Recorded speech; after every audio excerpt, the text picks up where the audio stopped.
The moment that destroyed my life started with a coffee stain. I was standing in my kitchen on a Tuesday morning, watching the dark liquid spread across Brandon's laptop keyboard while he shouted from the shower upstairs. My hand had slipped. Just a simple accident. I grabbed paper towels, dabbing frantically at the expensive machine when the screen lit up. That's when I saw her name, Veronica Hayes. And below it, a message that made my blood turn cold. Baby, the transfer went through. Another $50,000. She has no idea. Love you. My legs stopped working.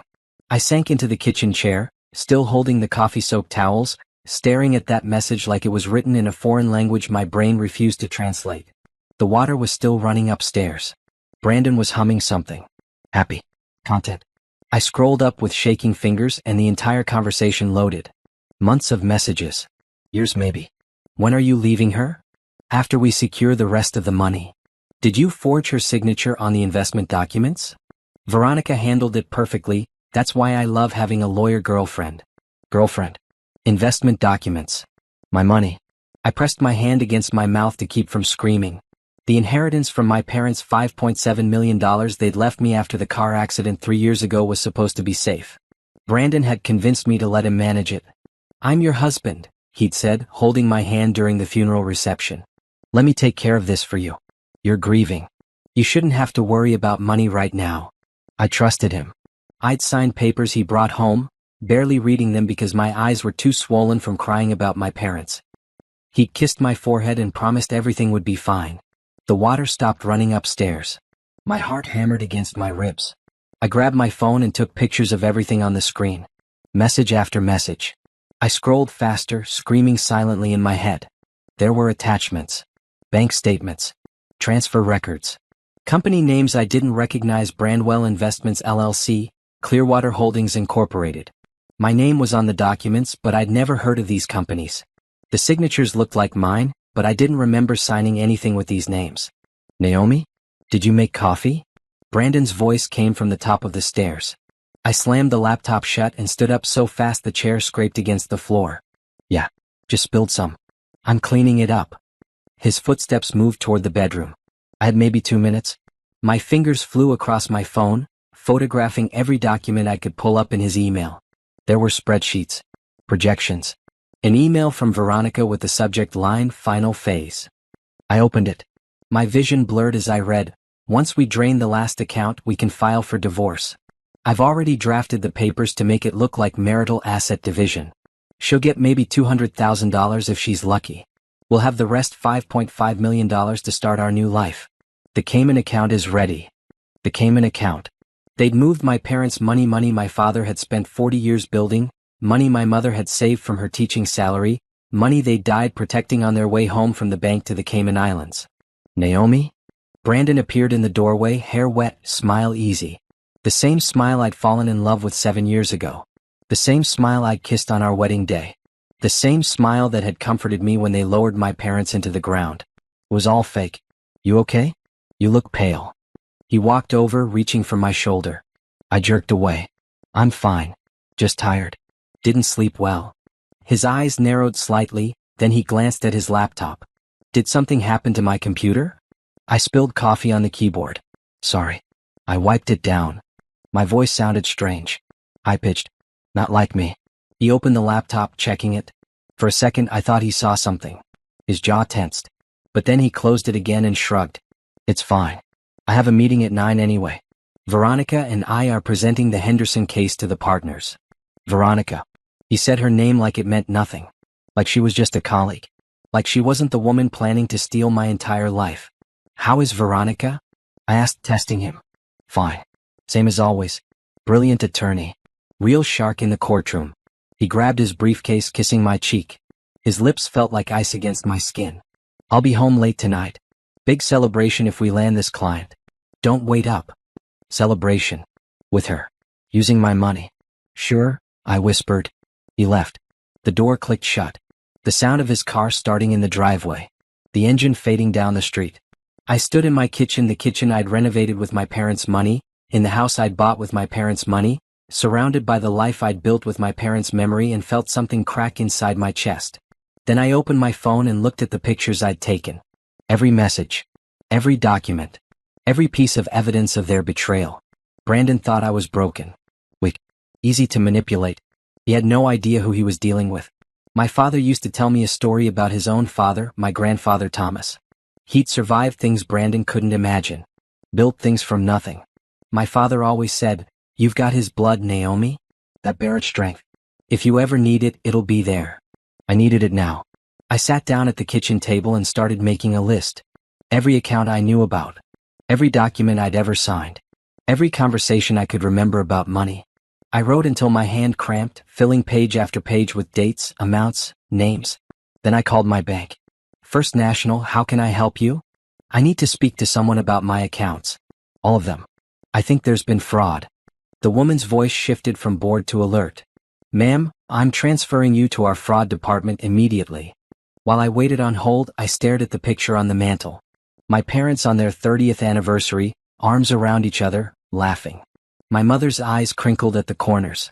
My father's hand protective on her waist. They'd worked so hard to give me security, safety, a future. And Brandon had stolen it all. "Fraud department, this is Rita speaking." I took a breath. "My name is Naomi Barrett. I need to report theft. $5.7 million. My husband and his girlfriend took everything." Rita from the fraud department put me on hold 3 times during that first call. Each time, the elevator music made me want to throw my phone across the room. When she finally came back on the line, her voice had changed from concerned to careful. "Mrs. Barrett, I'm looking at your accounts right now. I need to be honest with you. According to our records, all transfers were authorized with your signature and password verification." My stomach dropped. "That's impossible. I never authorized any transfers to companies I don't know. I have copies of the authorization forms here. Your signature is on every single one. And the transfers were made using your personal login credentials." Brandon. He'd watched me type my passwords 1,000 times. We'd shared everything. Or I thought we had. "Can you tell me when these transfers started?" I asked. Papers rustled on her end. "The first one was 26 months ago. January 15th. $100,000 to Brandwell Investments LLC. 2 years. They've been doing this for 2 years. Right after I'd told Brandon I wanted to start my own event planning business and would need to access some of the inheritance for startup costs. He talked me out of it. "Why risk your parents' money on a business that might fail?" he'd said. "Let me invest it properly. We'll grow it and then you can start your business with the profits." I believed him. "Rita, those signatures are forged. And someone stole my login information." "Ma'am, I understand you're upset, but the bank requires proof of fraud. We'll need you to file a police report and provide evidence that you didn't authorize these transactions. Do you have any documentation showing coercion or identity theft?" "I have text messages between my husband and the woman he's having an affair with. They admit to forging my signature and stealing my money." Silence. "Then, I think you need to speak with our legal department. And possibly the police. This is beyond standard fraud." She transferred me again. I spent the next 4 hours on the phone with different people, bank lawyers, supervisors, the police non-emergency line. Everyone wanted proof. Evidence. Documentation. They all asked the same question. "Did you give your husband access to your accounts?" "Yes. Because he was my husband. Because I loved him. Because he'd held me while I cried and promised to take care of everything." By the time I hung up, the sun was setting. My throat hurt from talking. My eyes burned from staring at my phone screen. And I had nothing. No frozen accounts. No immediate investigation. Just a case number and advice to consult with an attorney. I went upstairs to Brandon's office. He'd converted the spare bedroom into his workspace 2 years ago, right around the time the first transfer happened. Coincidence? I didn't believe in those anymore. The door was locked. Brandon had never locked this door before. I rattled the handle, then remembered the small key we kept in the hallway closet for all the interior doors. My hands shook as I unlocked it. His office was pristine. Organized. Everything labeled and filed. Brandon was always neat, but this felt different. Deliberate. Like he was hiding something in plain sight by making everything look innocent. I started with his filing cabinet. Tax returns. Insurance policies. Mortgage documents. Everything looked normal until I found a folder labeled Investment Portfolio N. Barrett. My portfolio. Inside were statements from accounts I'd never seen before. Brandwell Investments. Clearwater Holdings. Summit Capital Group. Each one showed my name, my social security number, my signature. The initial deposits matched withdrawals from my inheritance accounts. Then the money moved again, transferred to other accounts, then overseas. He created a paper trail that made everything look legal. I photographed every page, my anger growing hotter with each click. There were emails printed out too. Correspondence between Brandon and Veronica planning everything. One email made me stop breathing. She's so trusting it's almost sad. I showed her the Henderson portfolio last night as an example of our investments, and she didn't even question that Henderson is my mother's maiden name. By the time she figures it out, we'll be gone. Henderson. The case he was presenting today with Veronica. There was no client. It was all code. All lies. I kept searching. In the bottom drawer, hidden under a stack of old magazines, I found a burner phone. My heart raced as I powered it on. It wasn't password protected, Brandon's arrogance showing. The text history made me physically sick. Brandon to Veronica. She's emotional tonight. Crying about her parents again. Perfect timing to get her to sign the Clearwater documents. Veronica to Brandon. You're so good at this. She has no idea she just signed away another $1 million. Brandon to Veronica. Sometimes I almost feel bad. Then I remember she'd never have this money if her parents hadn't died. We're just redistributing it to people who'll actually use it right. I read that message 3 times. He thought he deserved my parents' money more than I did. He thought their death was just an opportunity. An inconvenience that led to a windfall. My father had died instantly in the crash. My mother lived for 2 hours, long enough to tell the paramedics to tell me she loved me. And Brandon thought that was lucky for him. I threw the phone against the wall. It cracked but kept working, buzzing with a new message. I picked it up. Veronica, baby, where are you? Partners meeting starts in 5 minutes. Brandon, stuck in traffic. Start without me. Love you. Veronica, love you too. Can't wait to celebrate tonight. Our future is so close. Brandon, 1 more month and we're free. Divorce papers are ready to file. 1 month. I looked at the calendar on his desk. He'd marked a date 4 weeks away with a small red X. That's when he planned to destroy me. But he'd made a mistake. He'd underestimated me. And he'd left all this evidence where I could find it. I spent the rest of the evening photographing everything, uploading it to a secure cloud account Brandon didn't know about, and making copies. By the time I heard his car in the driveway at 11, I documented every shred of evidence in his office and put everything back exactly as I'd found it. I was in bed pretending to sleep when he came in, smelling like expensive wine and Veronica's perfume. Naomi, he whispered. I didn't answer. He kissed my forehead, the same forehead he'd kissed the night before my parents' funeral, promising to love me forever, and went to shower. I lay in the dark, listening to the water run, feeling nothing but cold determination. Brandon thought he'd won. Veronica thought she was clever. They had no idea the war had just begun. I waited 3 days to confront Brandon. 3 days of pretending everything was normal while I made copies of copies, sent evidence to 3 separate email accounts, and consulted with every attorney I could find who specialized in financial fraud. Most of them told me the same thing. This is complicated.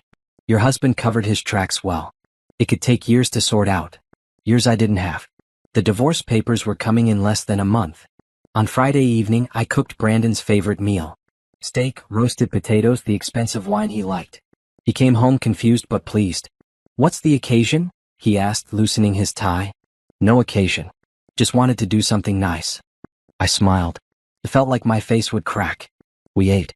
He talked about work, casually mentioning Veronica twice like her name didn't make me want to flip the table. I nodded, asked questions, played the devoted wife. After dinner, I poured him another glass of wine and sat across from him at the table. Brandon, I need to talk to you about our finances. His expression didn't change, but something flickered in his eyes. What about them? I want to access some of my inheritance.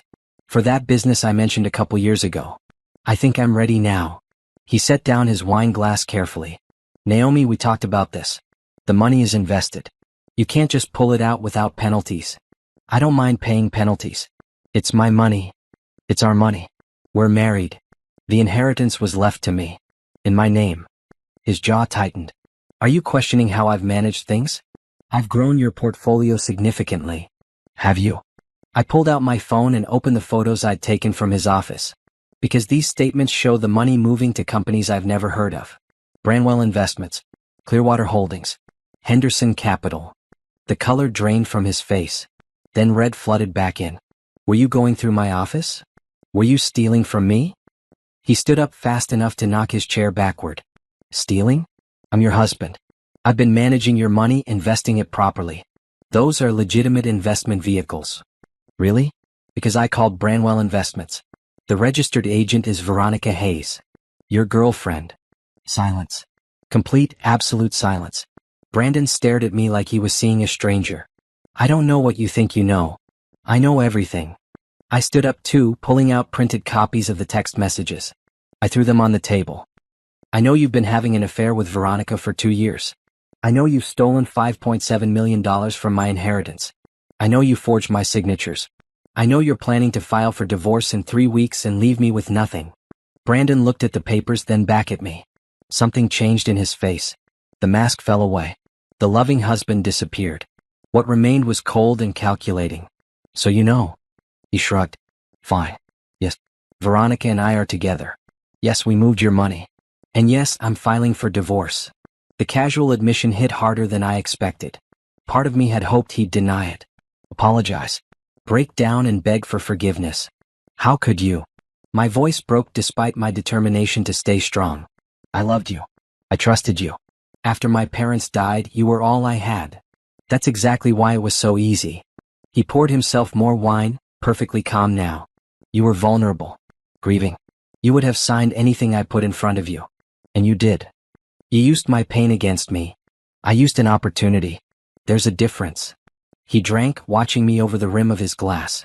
Your parents were nice people, Naomi, but they were boring. Middle-class boring. That money was wasted on them, and it would have been wasted on you. Wasted on me? It was mine. And now it's mine. Ours. Veronica's and mine. He smiled. She's brilliant, you know. She structured everything perfectly. Every transfer is technically legal. You signed the documents. You authorized the accounts. The passwords were yours. In court, it'll look like you were fully involved in all investment decisions. I'll tell them you forged my signature. You'll have to prove it. Handwriting analysis will show the signatures are yours because I had you sign blank documents mixed in with other paperwork. I'd hand you 10 pages and you'd sign wherever I pointed. Remember all those nights I brought work home? You were so helpful. My legs felt weak. I sat back down. This was planned from the beginning? Not the beginning. I really did love you once, I think. But then your parents died and suddenly you were worth $5.7 million. That changes things. Veronica helped me see the bigger picture. Veronica. She's everything you're not, Naomi. Ambitious. Smart. Beautiful in a way that doesn't need effort. He said it like he was commenting on the weather. We're good together. We want the same things. You just wanted to plan parties and talk about your feelings. Each word was a knife. But I kept my face blank, refusing to give him the satisfaction of seeing me break. The divorce papers are already drawn up, he continued. You'll get the house and maybe $200,000 after legal fees. Be grateful for that. Most women in your position would get nothing. You're stealing millions and acting like I should thank you for leaving me homeless. The house is worth something. Sell it? He checked his watch. I'm actually meeting Veronica in an hour. We're celebrating the Henderson closing. Or what you thought was the Henderson closing. He laughed. There never was a Henderson case. That was just code for the final transfer. As of yesterday, the last of your inheritance is safely in the Cayman Islands. The Cayman Islands. Unreachable. Protected. Brandon walked to the door, grabbing his jacket. You should probably get a lawyer, Naomi. Though I doubt you can afford a good one now. Most of your credit cards are maxed out. You maxed out my credit cards too? Needed to cover some expenses while the transfer's processed. Don't worry, in the divorce settlement you'll be responsible for half of all marital debt. He opened the door. I'll be staying at Veronica's from now on. Pack up my things if you want or don't. I don't care either way. Brandon. My voice stopped him. You're going to regret this. He turned and his smile was pitying. No, Naomi. You're going to regret not being someone worth keeping. Then he left. I sat at the table surrounded by the expensive meal I'd cooked, the wine glasses, the evidence of his betrayal printed out in black and white, and I felt something shift inside me. I'd come into this confrontation hoping for remorse. Some part of me still believed in the man I'd married. That man was gone. Maybe he'd never existed. What remained was a thief, a liar, and a man who'd used my grief as a weapon against me. He thought he'd won. He thought I was broken. He was wrong. I pulled out my phone and dialed the first number on my list. A forensic accountant named Robert Chin who'd been recommended by one of the attorneys I'd consulted. Mr. Chin? This is Naomi Barrett. We spoke earlier this week about my husband's fraud case. I'm ready to move forward. I want to hire you. Mrs. Barrett. Have you spoken with your husband yet? Yes. He admitted everything. And I recorded the entire conversation. I had. My phone had been recording audio in my pocket the whole time. Every word. Every admission. Every cruel revelation. Then we have work to do, Robert said. Come to my office tomorrow morning. Bring everything you have. We're going to get your money back. I hung up and looked around the kitchen. My kitchen. In my house. Built with my parents' money. Filled with the life I'd created while Brandon systematically destroyed everything. Not anymore. The war had begun. And I was done playing defense. The house felt different after Brandon left. Bigger. Emptier. Every room echoed with memories I couldn't trust anymore. Had he ever loved me, or was every kiss a calculation? Every "I love you" a step in his plan? I couldn't stay there. Not that night. I drove across town to my grandmother's house. The one she'd left me when she died 5 years ago. I kept meaning to sell it, but something always stopped me. Brandon had pushed me to list it. Why are you holding on to that old place? It's just sitting there costing us money in taxes and maintenance. Now I understood why he'd wanted it gone. It was mine alone. Inherited before we married. He couldn't touch it. The house sat on a quiet street lined with oak trees. Small brick with a front porch that still had my grandmother's rocking chair. I hadn't been here in almost a year. The power was still on. I'd kept up the utilities thinking I'd eventually renovate and rent it, but everything was covered in a thin layer of dust. I walked through rooms full of furniture draped in white sheets, past the kitchen where my grandmother had taught me to make cornbread, and up the narrow stairs to the second floor. 3 small bedrooms and a bathroom. The last bedroom had a ceiling hatch that led to the attic. I'd never been up there. My grandmother had said it was just old junk and holiday decorations. Not worth the trouble. But that night, standing in the dark house with nowhere else to go, I pulled down the attic ladder and climbed up. The space was cramped and hot despite the cool October air outside. Boxes were stacked everywhere, labeled in my grandmother's careful handwriting. Christmas, Easter, Thomas's things. Thomas, my grandfather. He died before I was born. My father had always spoken about him with a mixture of pride and sadness. He was a strong man. Came up from nothing. Built everything our family has. I opened the box labeled Thomas's things. Inside were papers. So many papers. Deeds to properties I didn't know about. Stock certificates from companies that probably didn't exist anymore. Letters. Photographs of a tall, serious-looking man standing in front of various buildings. My grandfather. At the bottom of the box, wrapped in cloth, was a small metal lockbox. It was locked, but the key was taped to the underside with yellowed tape. My grandmother's handwriting on a note said, "For Naomi. When she needs it. When she needs it." My hands shook as I unlocked the box. Inside was a letter, a small key, and a savings account book from First Union Bank, dated 1950. I unfolded the letter carefully. The paper was brittle with age. To whoever opens this. My name is Thomas Barrett. If you're reading this, I'm long gone, but the work I did should still be here. I opened a savings account in 1950 with $500 I saved from working the mills. I added to it when I could. Not much. Maybe $50 here, $100 there. But I never touched the principal. I wanted it to grow for my children, grandchildren, great-grandchildren. People who'd need it someday. I also bought stock in a few companies I believed in. Good companies building America. I put those certificates in a safety deposit box at the bank. Box number 447. This key will open it. Tell your daddy I tried my best. Tell him I loved him. Tell him the Barrett family is built on hard work and faith, and this money represents both. Use it wisely. Use it well. Thomas Barrett, December 1950 inch. I read the letter 3 times. My grandfather had opened an account 75 years ago. He bought stocks. He put everything in a safety deposit box. Did it still exist? I looked at the savings account book. The last entry was from 1968, showing a balance of $3,200. Then nothing. Had someone closed it? Withdrawn it? But the key. The safety deposit box key. That was tangible. I clutched the letter to my chest and cried. Not sad tears. Something else. Hope maybe. Or fury. Or determination. My grandfather had built something for me. While Brandon was stealing what my parents left, my grandfather's gift had been waiting all along. I spent the rest of the night going through every box in that attic. I found more letters, photographs, documents showing properties my grandfather had bought and sold. He'd been a businessman in his own way, quiet, careful, building security for people he'd never meet. By sunrise, I had a pile of documents and the small key, and I knew what I had to do. First Union Bank didn't exist anymore. It had been bought by Second National, which merged with Regional Trust, which was eventually absorbed by American Federal Bank. I knew this because I'd worked as a teller at American Federal during college. Before I met Brandon. Before everything. I called the bank's main number as soon as they opened. American Federal, how may I help you? I need information about a very old account. From 1950. And a safety deposit box. The woman on the phone sounded skeptical. Ma'am, our records only go back to 1985 when Regional Trust merged with. I understand. But this account predates all the mergers. It was originally opened at First Union Bank. I have the original account book and a safety deposit box key. Silence.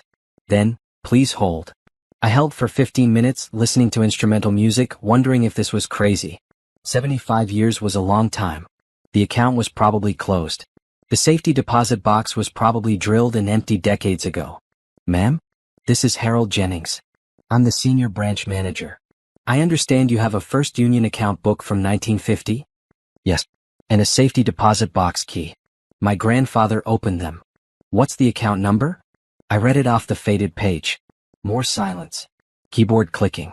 Then Harold's voice changed, becoming very careful. Ma'am, I'm going to need you to come into the branch. Today if possible. And bring identification, the account book, the letter you mentioned, and the key. Is the account still active?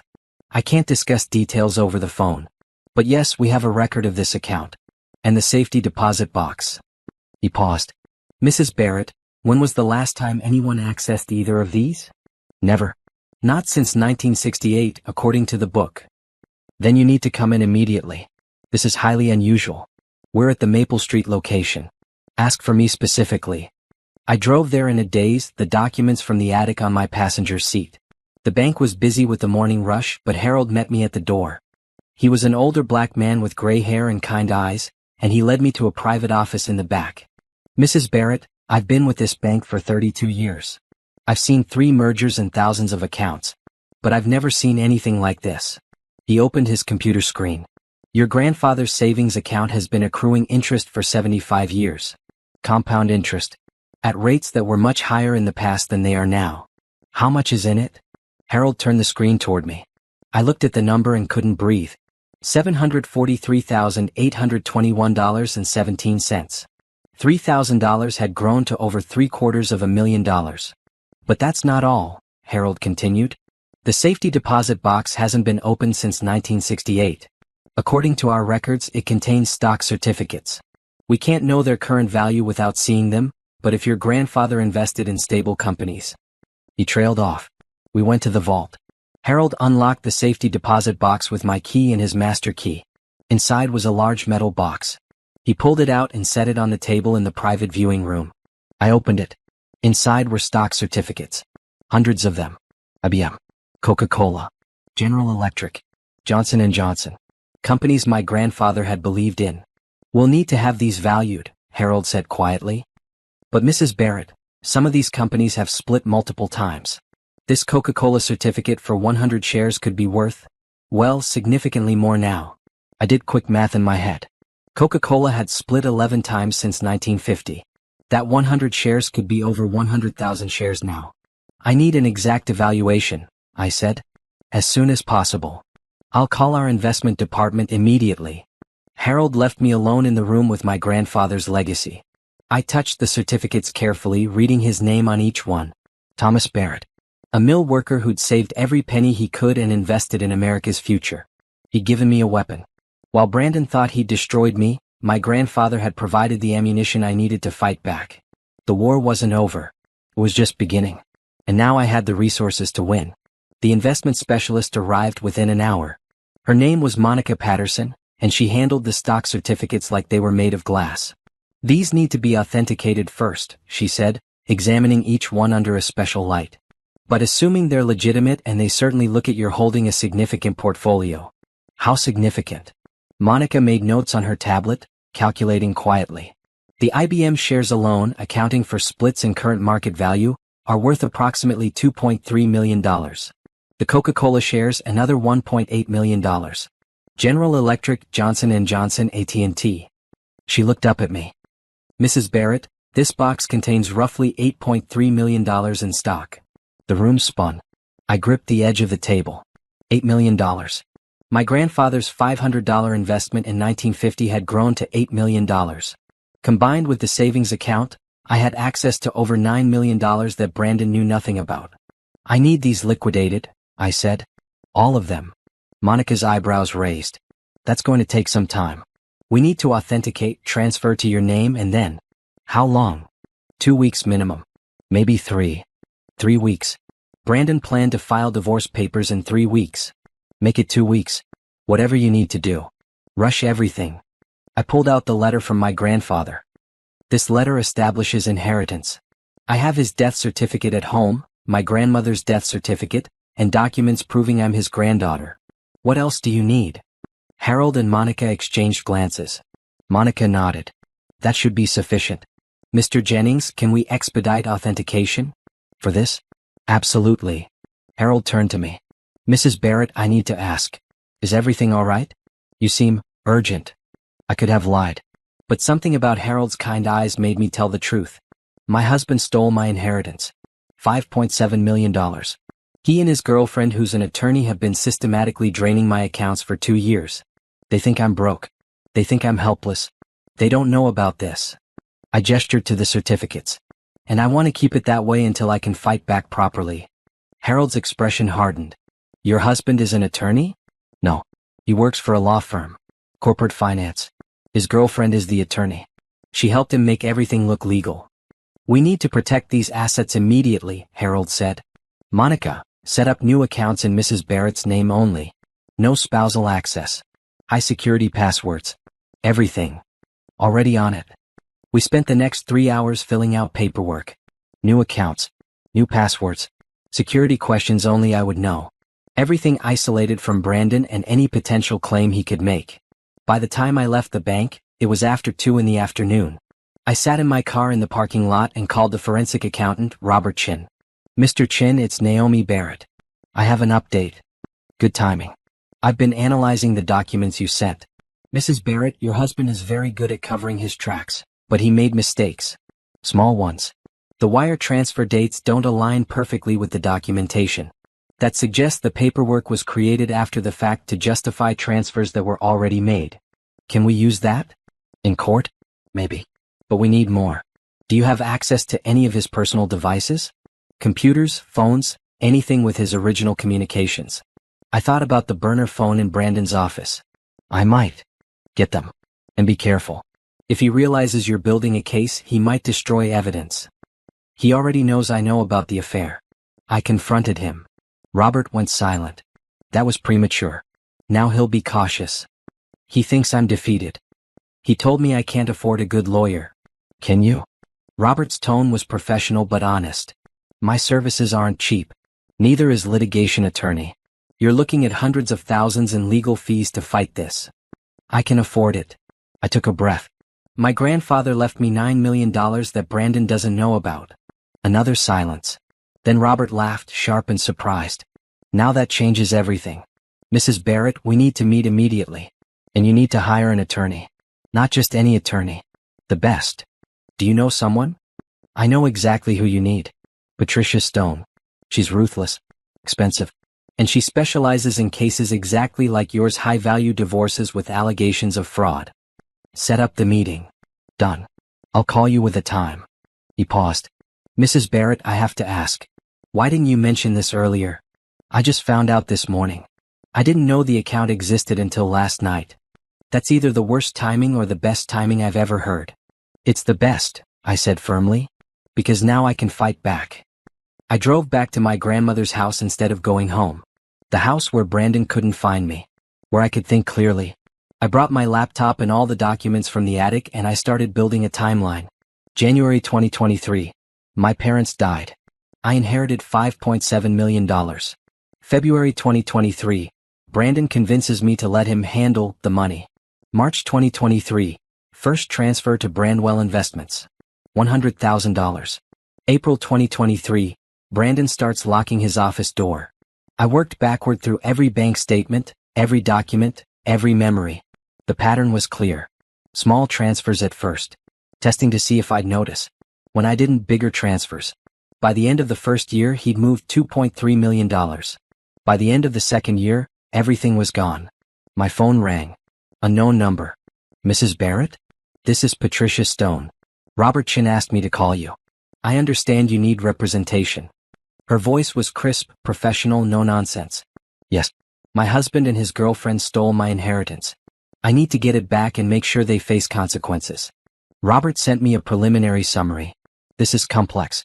Husband with access to accounts, girlfriend who's an attorney providing legal cover, money moved offshore. You're looking at a long battle. I have resources to fight. How much? $9 million. Hidden inheritance Brandon doesn't know about. Patricia laughed. It wasn't a kind laugh. It was the laugh of a predator spotting prey. Then we're going to destroy them. My retainer is $100,000. My hourly rate is $750. This case could cost you $500,000 in legal fees. Do it. I'll need you to sign engagement papers and pay the retainer by tomorrow morning. After that, we move fast.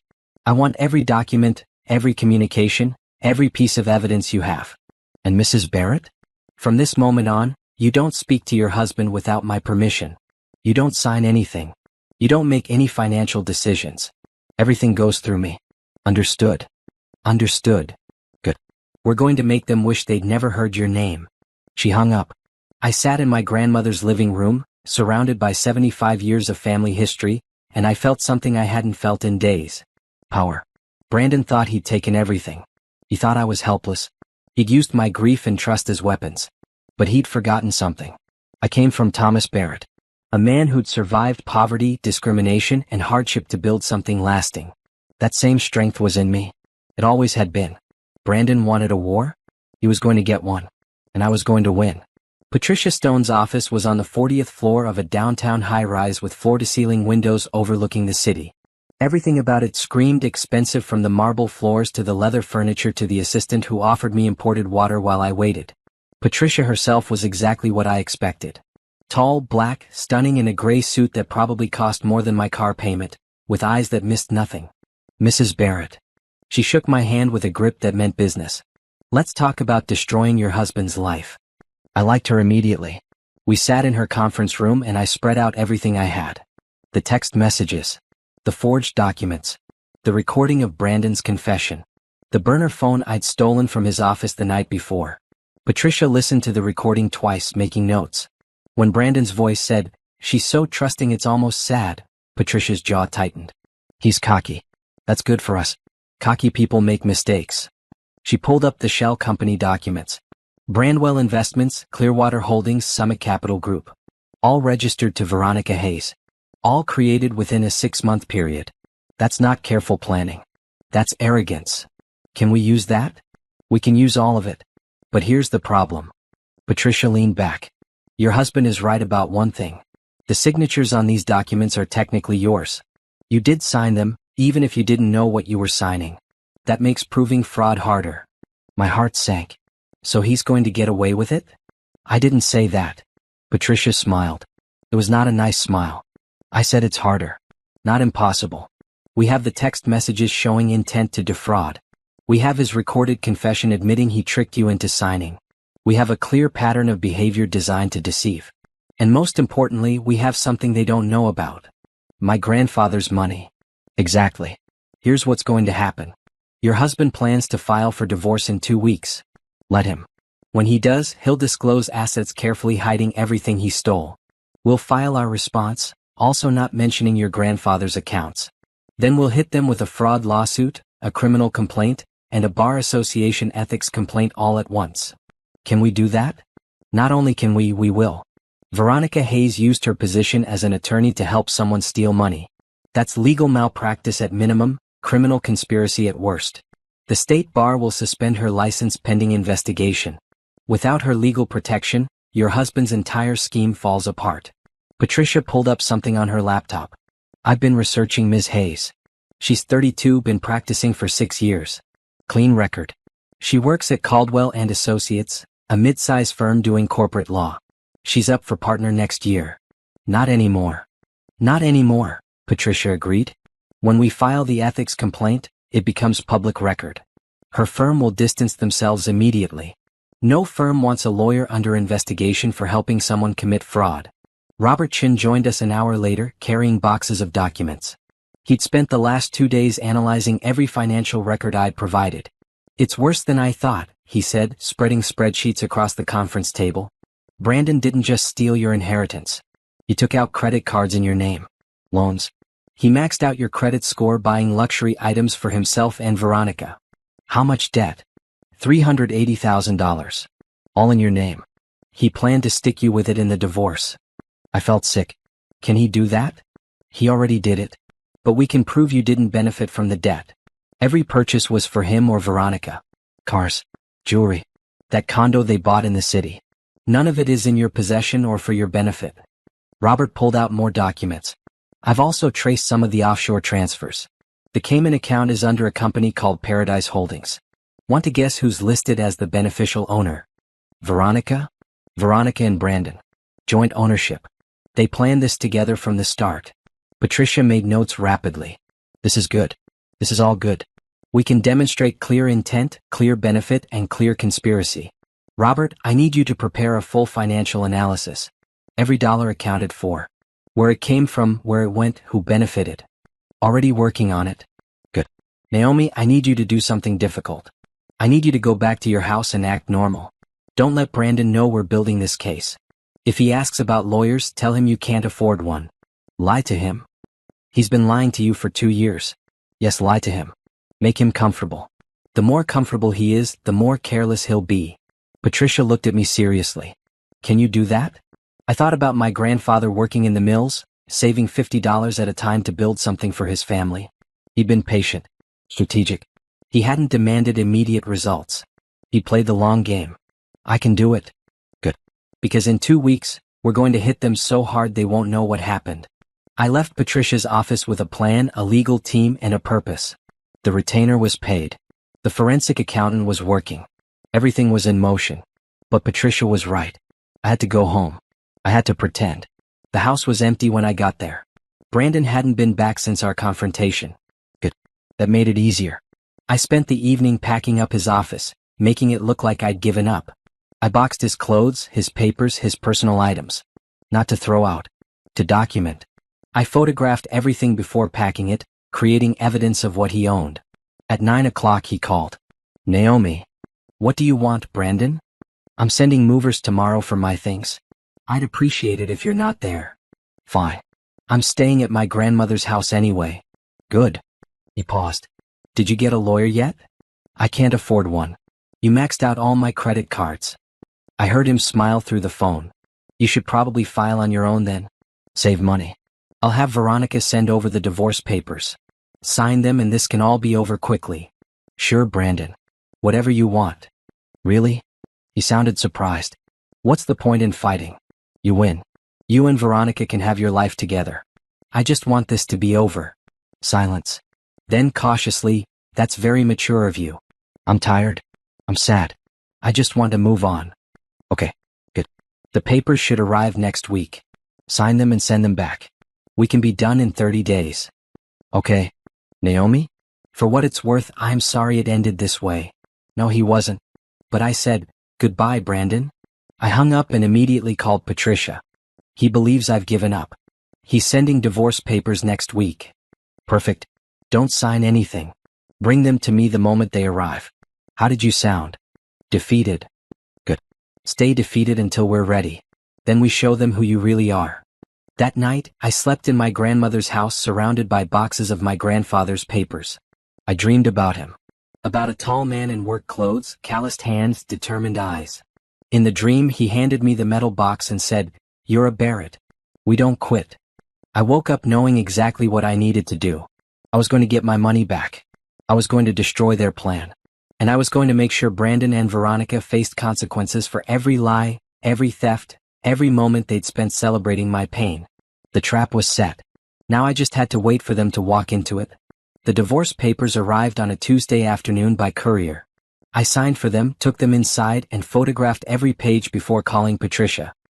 He's asking for the house, the cars, and a $50,000 settlement for his portion of marital assets. I read through the paperwork in disbelief. He stole millions and he wants me to pay him. Of course he does. Veronica drafted this. She's trying to make it look like a standard divorce settlement. Sign nothing. Bring everything to my office tomorrow.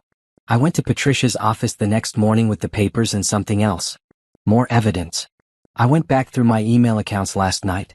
The ones Brandon didn't know about. I found confirmation emails from the shell companies. They were automatically filtered to spam, which is why I never saw them. But they're there. Every transfer has a corresponding email showing the amount, the account, and the date. Robert Chin practically snatched the laptop from me. This is exactly what we needed. The timestamps prove the transfers happened before the authorization documents were dated. He created the paperwork after the fact. Patricia read through the divorce filing, her expression growing darker. He's claiming you were a spendthrift who wasted money on failed business ventures. He's positioning himself as the responsible spouse who tried to save your finances. That's a complete lie. It's a provable lie.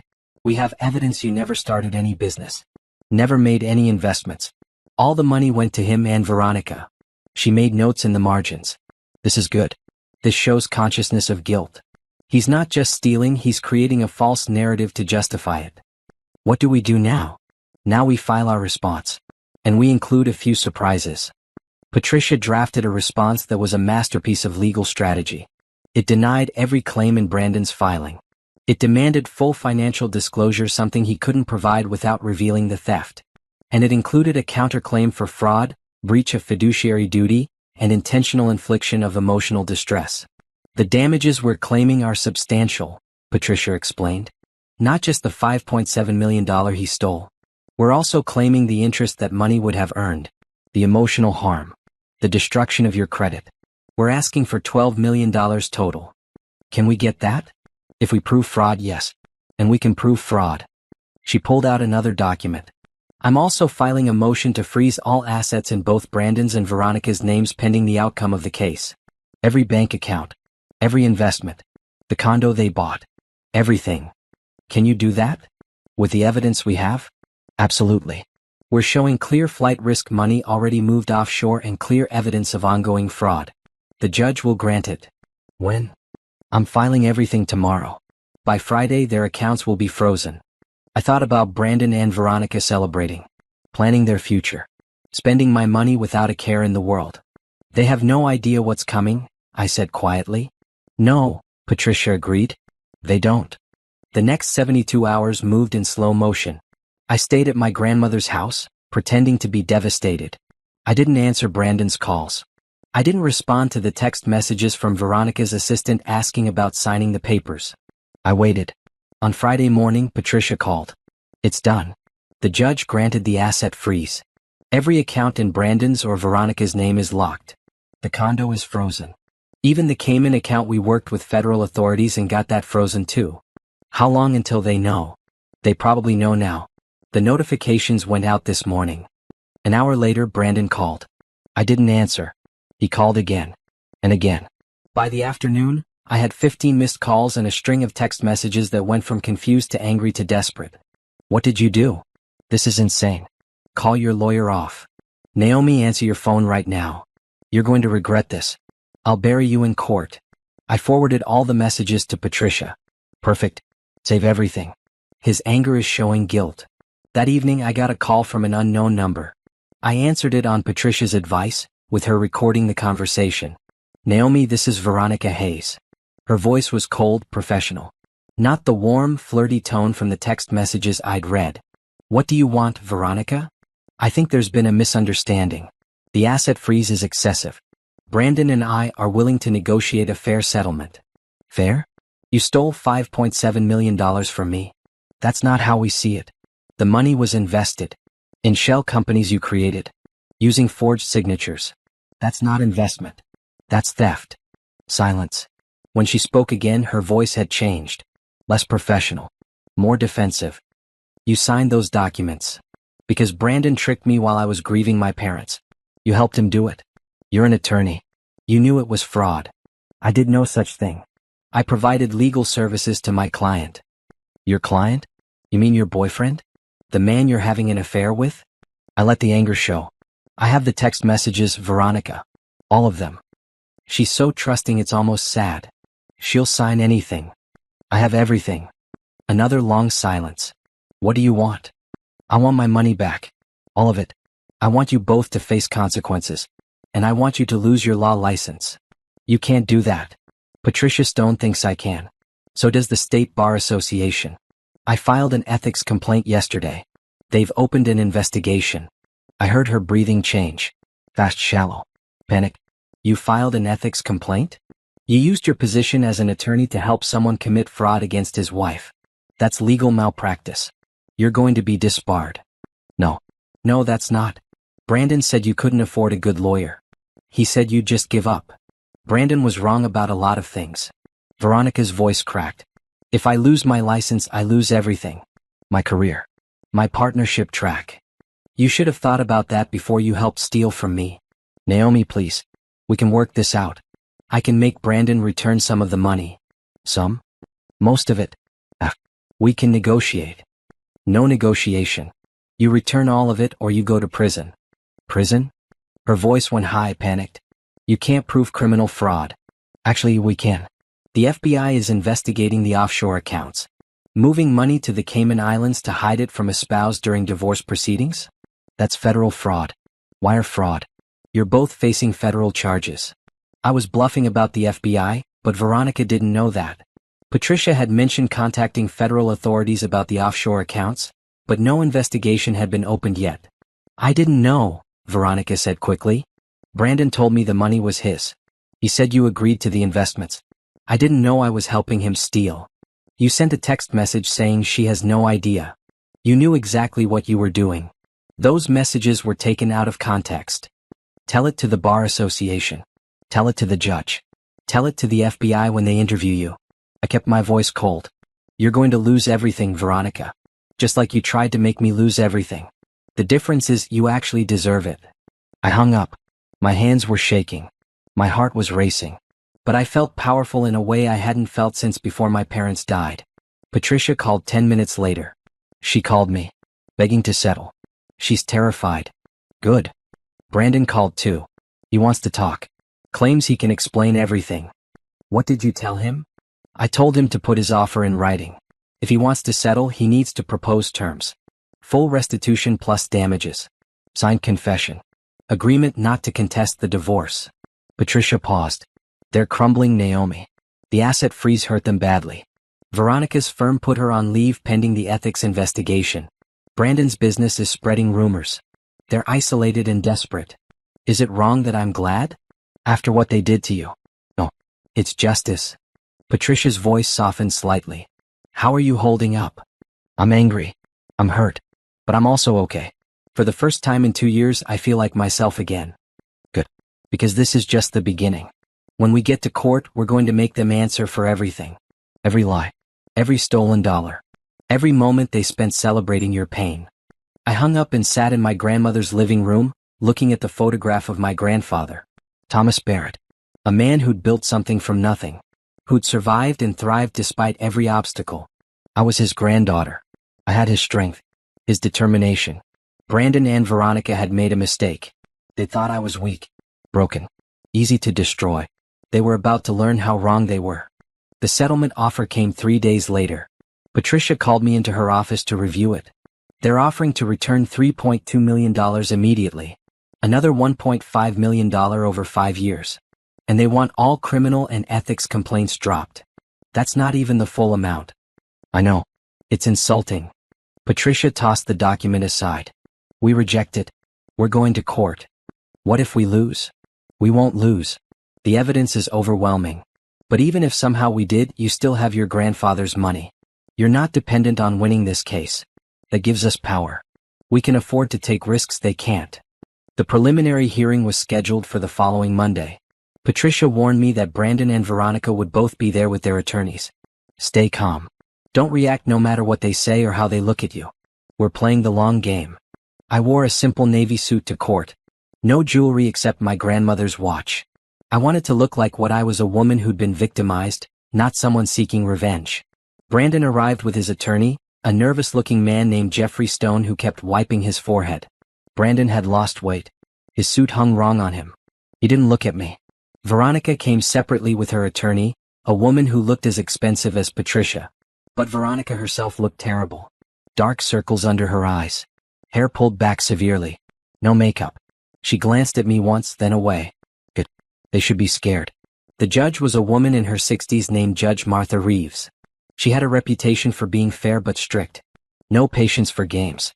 We're here for preliminary matters in Barrett versus Barrett and related cases, she began. I've reviewed the filings. Mrs. Barrett is alleging fraud, theft, and conspiracy. The defendants claim these are marital assets being distributed normally. Mr. Stone, you filed the original divorce petition. Explain why I shouldn't freeze your client's assets pending resolution. Jeffrey stood, fumbling with his papers. Your Honor, Mr. Barrett has legitimate concerns about his financial security. Freezing his accounts is excessive. He moved $5.7 million to offshore accounts, Patricia said coolly. That demonstrates flight risk. Those were joint investment decisions. There's nothing joint about forged signatures and secret shell companies. Patricia submitted documents to the judge. Your Honor, we have text messages between Mr. Barrett and Ms. Hayes explicitly discussing how to hide money from Mrs. Barrett. We have recorded admissions. We have documentation showing the shell companies were created solely to funnel money away from Mrs. Barrett.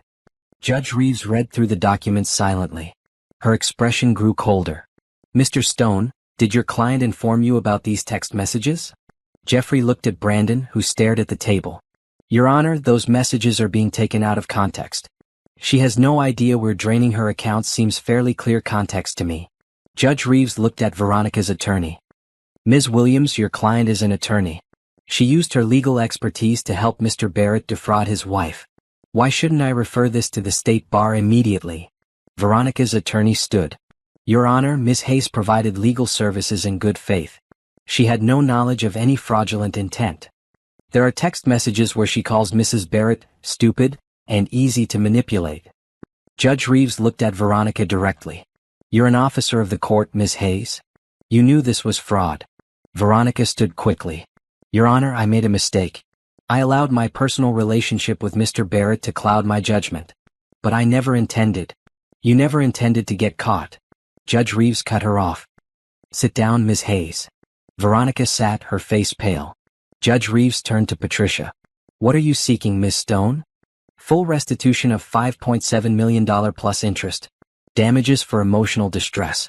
Compensation for credit destruction and legal fees. We're also requesting both defendants be held in contempt for attempting to hide assets during divorce proceedings.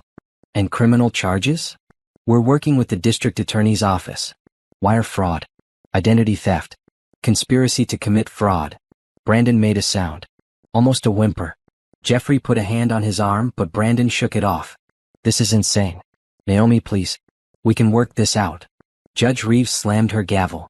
Mr. Barrett, you don't address the plaintiff directly. You speak through your attorney. But Your Honor, she's my wife. She's your victim. And if I hear another outburst, I'll hold you in contempt. Judge Reeves looked at the court clerk. Asset freeze remains in place. All accounts, all properties, all investments belonging to either Mr. Barrett or Ms. Hayes are frozen pending trial. Trial date is set for 60 days from today. Discovery begins immediately. She looked at both defendants. And I'm referring this case to the district attorney for criminal investigation. You're both free to go, but don't leave the jurisdiction. The gavel came down again. We'd won the first battle. Outside the courtroom, Patricia pulled me aside. That was better than I expected. Judge Reeves is taking this seriously. The criminal referral is huge. What happens now? Discovery. They have to provide all their financial records. All communications. Everything. And we do the same, but we're not hiding anything. Except my grandfather's accounts. Those aren't relevant to the theft of your inheritance. We don't have to disclose them. As we walked to the elevator, I heard raised voices behind us. Brandon and Veronica were arguing in the hallway. This is your fault. Veronica's voice was shrill. You said she was harmless. You said she'd never fight back. You're the attorney. You were supposed to make it foolproof.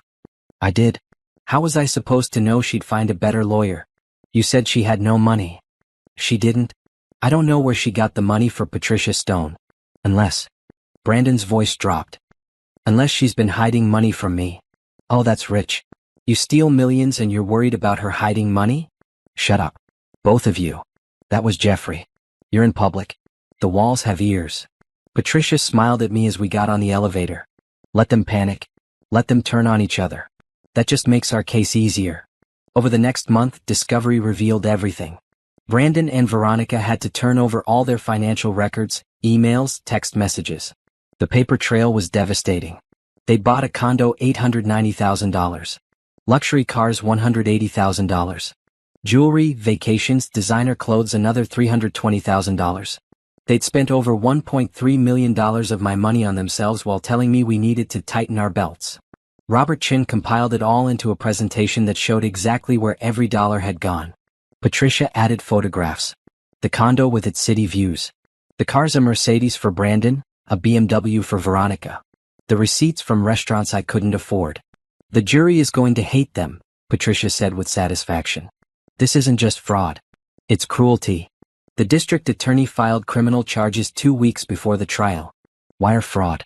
Identity theft. Conspiracy. Both Brandon and Veronica were arrested, processed, and released on bail. Veronica's law firm fired her. She lost her partnership track. The state bar suspended her license pending the outcome of the criminal case. Brandon's company put him on unpaid leave. His colleagues stopped returning his calls. The business community in our city was small. Everyone knew what he'd done. They tried to settle again. Offered full restitution plus $2 million in damages if we dropped the criminal charges. No, I told Patricia. They wanted to destroy me. They celebrated destroying me. Now they face the consequences. You're sure? This is a good offer. I'm sure. Patricia smiled. Good. Because I want to take them to trial too. I want them to have to sit in that courtroom and face what they did. The trial was set to begin in 2 weeks. I was ready. Brandon and Veronica had started with a plan to steal everything and leave me with nothing. Now they were the ones with nothing. No money. No jobs. No future. And I was just getting started. The trial began on a cold November morning. The courtroom was packed. Word had spread about the case, and local media had picked up the story. Woman fights back against husband and lawyer who stole millions, was the headline in the city paper. I sat at the plaintiff's table next to Patricia, wearing the same navy suit I'd worn to the preliminary hearing. Simple. Professional. Sympathetic. Brandon and Veronica sat at separate defense tables with their attorneys. They weren't speaking to each other. Patricia had told me they'd completely turned on each other during discovery, each trying to blame the other for the fraud. Judge Reeves entered and everyone stood. This is Barrett versus Barrett and Barrett versus Hayes. Are both parties ready? Yes, Your Honor, Patricia said confidently. Jeffrey and Veronica's attorney both nodded. Then let's begin. Miss Stone, your opening statement. Patricia stood, walking to face the jury. 12 people. 7 women, 5 men. Mixed ages and backgrounds. They'd all been screened to make sure they could be impartial, but I could see some of them already looking at Brandon and Veronica with suspicion. Members of the jury, this is a case about betrayal. About a husband who used his wife's grief as a weapon. About a lawyer who forgot her oath and helped steal millions. Patricia's voice was clear, strong. Naomi Barrett lost her parents in a car accident 3 years ago. She inherited $5.7 million money her father spent 40 years earning, money her mother saved from a teacher's salary. Money that represented their life's work and their love for their daughter. She paused, letting that sink in. Within weeks of their funeral, Brandon Barrett convinced his grieving wife to let him handle the finances. He told her not to worry. He told her he'd take care of everything. And he did take care of it by systematically stealing every penny with the help of his girlfriend, attorney Veronica Hayes. Patricia clicked a remote. The screen behind her lit up with the text messages. The jury leaned forward, reading. She has no idea. She's so trusting it's almost sad. She'll sign anything we put in front of her. Patricia let each message hang in the air. These aren't the words of people managing investments. These are the words of people committing fraud. She walked them through everything. The shell companies. The forged signatures. The offshore accounts. The luxury purchases made with stolen money. By the time she finished, 2 jurors were shaking their heads in disgust. Brandon Barrett and Veronica Hayes thought they were clever. They thought they'd get away with it. They thought Naomi was too broken, too trusting, too weak to fight back. Patricia looked at me, then back at the jury. They were wrong. And now they're going to pay for every dollar they stole, every lie they told, and every moment they spent celebrating her pain. She sat down. The courtroom was silent. Jeffrey stood for Brandon's opening. He looked uncomfortable, pulling at his collar. Ladies and gentlemen, this case is not as simple as opposing counsel makes it sound. Mr. Barrett made investment decisions he believed were in the best interest of the marriage. Yes, there was an affair. Yes, the marriage broke down. But that doesn't make legitimate investment decisions into fraud. It was weak and he knew it. The jury wasn't buying it. Veronica's attorney tried a different approach. Ms. Hayes is a respected attorney who provided professional services to a client. She had no knowledge of any fraudulent intent. She prepared documents based on information provided by Mr. Barrett. To hold her responsible for his deception is unfair. Also weak. Patricia had done her job well. There was no good defense for what they'd done. The prosecution of the case took 3 days. Patricia called witness after witness. The bank manager who'd processed the transfers and thought they seemed unusual but were technically authorized. The forensic accountant who walked the jury through every stolen dollar. Character witnesses who testified about how devastated I'd been after my parents' death, how vulnerable, how trusting. And then Patricia called me to the stand. I walked up slowly, placed my hand on the Bible, and swore to tell the truth. Patricia started with easy questions. My background. My parents. Their death. Then she moved to Brandon. When did you meet your husband? 7 years ago. At a friend's party. He was charming. Successful. He seemed genuinely interested in me. And when did you get married? 5 years ago. Small ceremony. My parents were there. They liked Brandon. My voice caught. They trusted him. What happened after your parents died? I took a breath. I fell apart. I couldn't eat. Couldn't sleep. I was drowning in grief. Brandon told me he'd handle everything. The funeral arrangements. The estate. The inheritance. He said I shouldn't have to think about money while I was grieving. Did you trust him? Completely. He was my husband. Why wouldn't I trust him? Patricia showed me the documents. One by one. Did you sign these? Yes. But I didn't read them carefully. Brandon would bring home stacks of papers and tell me where to sign. He said they were just routine investment documents. I believed him. Did you know he was creating shell companies? No. Did you know he was moving money offshore? No. Did you know he was having an affair with Veronica Hayes? Not until I found the messages on his laptop 2 months ago. What did you feel when you discovered the truth? I looked at the jury. Destroyed. My parents had just died. I thought my husband was the only person I could count on. Finding out he'd been stealing from me, lying to me, planning to leave me with nothing. I felt like my whole life was a lie. Patricia's questions were done. Jeffrey stood for cross-examination. Mrs. Barrett, you signed all these documents, correct? Yes, but... Yes or no, please. You signed them? Yes. And you had access to the accounts. You could have checked them at any time. I trusted my husband. I didn't think I needed to check. But you could have. You chose not to. Patricia objected. Argumentative. Sustained, Judge Reeves said. Jeffrey tried a few more questions, but he couldn't shake my testimony. I'd signed the documents because I trusted my husband. That wasn't negligence. That was normal. Brandon didn't testify. Jeffrey advised against it. Too risky. Veronica did testify. Her attorney thought it would help to humanize her. It didn't. Under Patricia's cross-examination, Veronica fell apart. Ms. Hayes, you're an attorney, correct? Yes. You took an oath to uphold the law? Yes. And you knowingly helped Brandon Barrett steal from his wife? No. I didn't know it was stealing. Brandon said the money was jointly owned. But you called Mrs. Barrett stupid in text messages. You said she was easy to manipulate. Those don't sound like the words of someone who thought everything was legal. Veronica's face flushed. Those messages were. I was venting. I didn't mean. You didn't mean to get caught. Patricia pulled out more messages.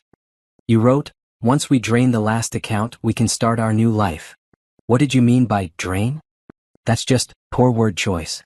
Or honest word choice. You knew you were draining Mrs. Barrett's accounts. Taking everything.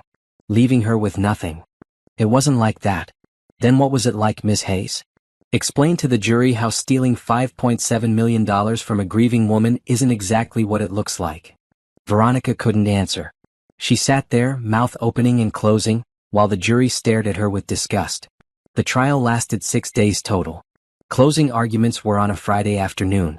Patricia stood before the jury one last time. You've seen the evidence. You've heard the testimony.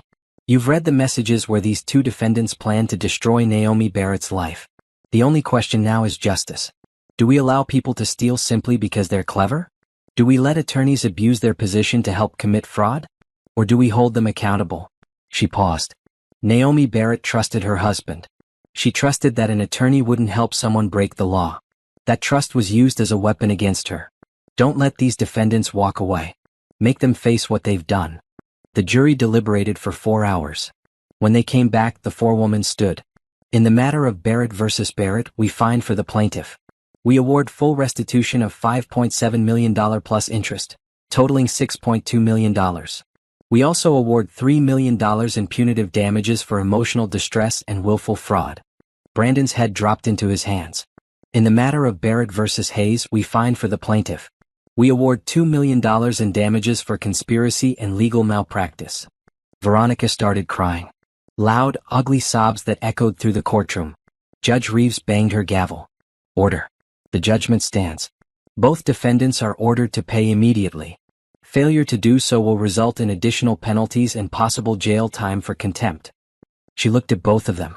I'm also recommending the district attorney proceed with full criminal prosecution. What you did was not just wrong, it was criminal. This court is adjourned. We won. I sat there, Patricia's hand on my shoulder, and felt something break open inside me. Not sadness. Relief. Justice. Outside the courtroom, reporters were waiting. Mrs. Barrett, how do you feel about the verdict? Grateful. Justice was served. What will you do with the money? Rebuild my life. Honor my parents' memory. And make sure no one else goes through what I went through. That night, Patricia called. The state bar formally disbarred Veronica Hayes. She'll never practice law again. Good. And Brandon's company fired him officially.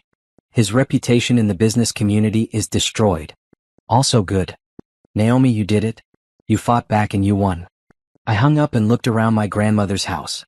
The house that had sheltered me. The house where I'd found my grandfather's gift. Thomas Barrett had given me the tools to fight. My parents had given me the reason. And I'd given myself the courage. Brandon and Veronica had lost everything. Their money.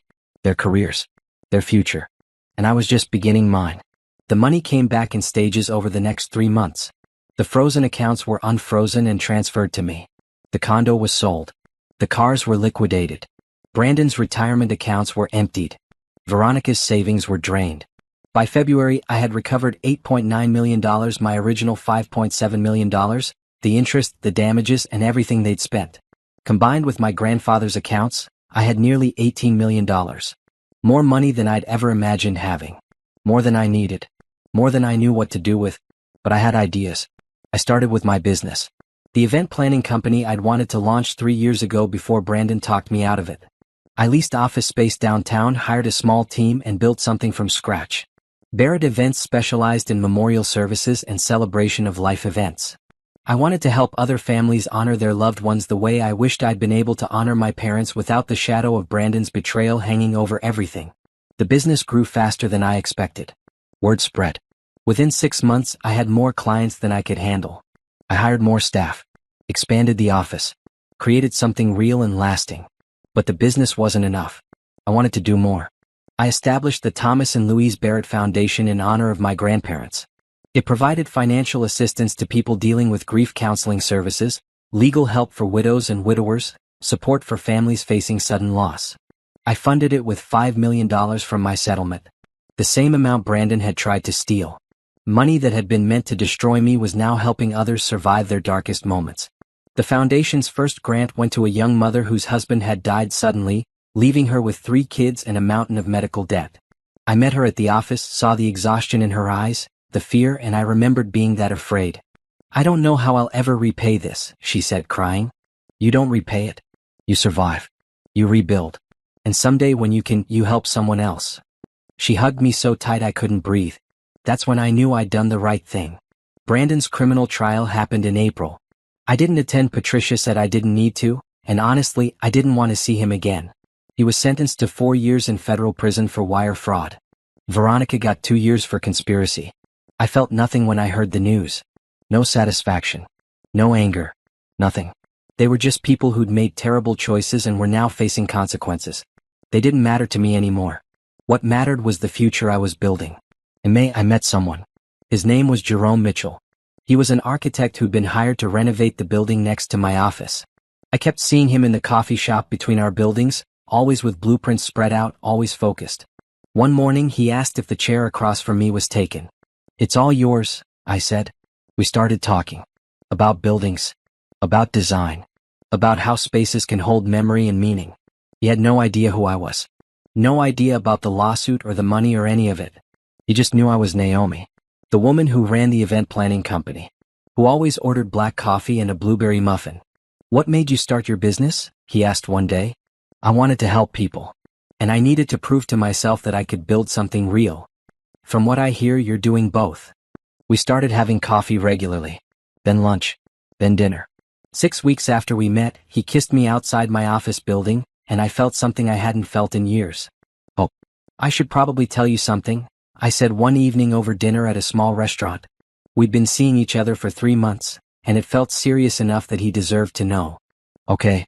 He set down his fork, looking worried. "I was married before. My ex-husband stole millions from me. It was all over the news. The trial, everything." Jerome nodded slowly. "I know. You know? I Googled you after we met. I wanted to make sure you weren't secretly married or something." He smiled slightly. "I read about what happened. I'm sorry you went through that. And you still wanted to have coffee with me?" "Of course. Your ex-husband being a criminal doesn't say anything about you except that you're brave for fighting back." He reached across the table, taking my hand. "Naomi, I'm not interested in your money. I'm interested in you. The woman who builds businesses to help people. Who lights up when she talks about honoring her grandparents. Who steals extra creamers from the coffee shop." I laughed, embarrassed. "I don't steal them. You take 6 every time. For the office." We laughed together and it felt easy. Natural. Nothing like the careful dance I'd done with Brandon, always trying to be what he wanted. Jerome liked me exactly as I was. By summer, my life looked completely different from a year ago. I had a thriving business, a foundation helping hundreds of families, a man who loved me without wanting anything except my company. And I had peace. I sold the house Brandon and I had shared. Too many bad memories. Instead, I renovated my grandmother's house, turning it into exactly what I wanted. Bright, open, filled with photographs of my parents and grandparents. A home that honored where I came from. One August evening, I was sitting on my grandmother's porch with Jerome, watching the sunset, when my phone rang. A known number. I almost didn't answer, but something made me pick up. "Naomi?" The voice was small, broken. "Veronica, what do you want?" I asked coldly. "I'm sorry." She was crying. "I know you don't want to hear from me. I know I don't deserve forgiveness. But I'm out of prison now and I've been trying to rebuild my life and I wanted to say I'm sorry. For everything." I sat there, the phone against my ear, feeling nothing. "I lost everything," Veronica continued. "My license.